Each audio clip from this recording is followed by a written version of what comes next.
నంద్యాల జిల్లా కేంద్రంలో పలు గ్రామాలకు తాగునీరు అందించే ఔకు రిజర్వాయర్ ఆక్రమణలకు గురవుతుంది. బనగానపల్లె తాడిపత్రి రహదారి ఆనుకొని మెయిన్ రోడ్డు వెంట ఖాళీ స్థలం ఉండడంతో అక్రమార్కుల కన్నుపడింది. ఇదే అదనుగా భావించి గుట్టుచప్పుడు కాకుండా నాపరాతి బండల డిపోలు ఏర్పాటు చేశారు. వాటి నుండి వచ్చే వేస్టేజీ రాళ్ల మట్టితో రోజురోజుకు రిజర్వాయర్ విస్తీర్ణం తగ్గించుకుంటూ పోతుండడంతో రిజర్వాయర్లో భారీ స్థాయిలో పూడిక చేరి నీటి నిల్వ శాతం తగ్గిపోతుంది. దీంతో ఆందోళన వ్యక్తం చేస్తున్న స్థానిక ప్రజలు నాపరాతి డిపోలను తొలగించే విధంగా ఎస్ఆర్బీసీ అధికారులు చర్యలు చేపట్టాలని కోరుతున్నారు. నంద్యాల జిల్లా ఔకు మండలం రామాపురం గ్రామం పిక్చర్ కటింగ్ వాళ్ళు కొట్టడము మొత్తం రిజర్వాయర్లకి డంప్ జేసీబీలతో దొబ్బేస్తున్నారు. దానివల్ల మొత్తం చెరువు బూడిపోయి వాటర్ ఊర్లోకి వచ్చే ప్రమాదం ఉంది.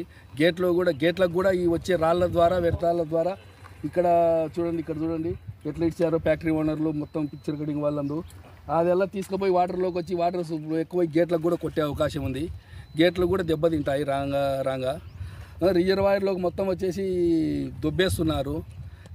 పోయిన సోమవారం మేము స్పందనలో పిటిషన్ కూడా ఇచ్చాము.